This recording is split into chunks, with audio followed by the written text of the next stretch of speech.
तपाईले मर्डर गर्नु भएको हो? म कसरी मर्डर गर्न सक्छु? म गर्न सक्दिनँ। त्यो आँट पनि छैन ममा हैन। अब यदि ममा कुनै कम्प्लेन, कुनै क्वेसन अथवा कुनै डिसएग्रिमेन्ट छ भने राज्य प्रशासन छ, म त्यहाँ जान्छु होला। मैले कोही मान्छेलाई मार्नुपर्ने के छ कारण? अनि मलाई त्यो थाहा छ कि मलाई यदि कहीँ अन्याय भएको रहेछ, मप्रति कसैले अन्याय गरिरहेछ भने मैले न्याय कहाँबाट पाउने? राज्यमा न्यायिक निकायहरू छ नि त। म त्यहाँ जानलाई, त्यहाँ गएँ भने मैले न्याय पाउँछु भन्ने मलाई थाहा हुँदाहुँदै म किन कोही मान्छेलाई हार्म गर्छु अथवा कोही मान्छेलाई मर्डर गर्न सक्छु? म मर्डर गर्नै सक्दिनँ हैन। अनि तर मर्डर चाहिँ भएको छ, तर कसले गर्यो भन्ने कुरा थाहा पाउनैको लागि चाहिँ त चैत्र 8 गते कुरुनै पर्छ हैन।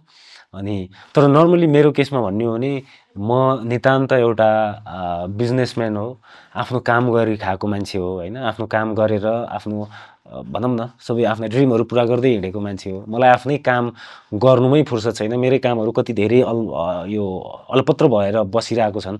अनि यस्तो परिस्थितिमा म कुनै मान्छेको पछाडि लाएर त्यसलाई मार्न जाने हैन अथवा एउटा मान्छेलाई सिध्याउनतिर लाग्ने भन्नेतिर त मलाई मेरो समय पनि छैन र चाहना पनि छैन।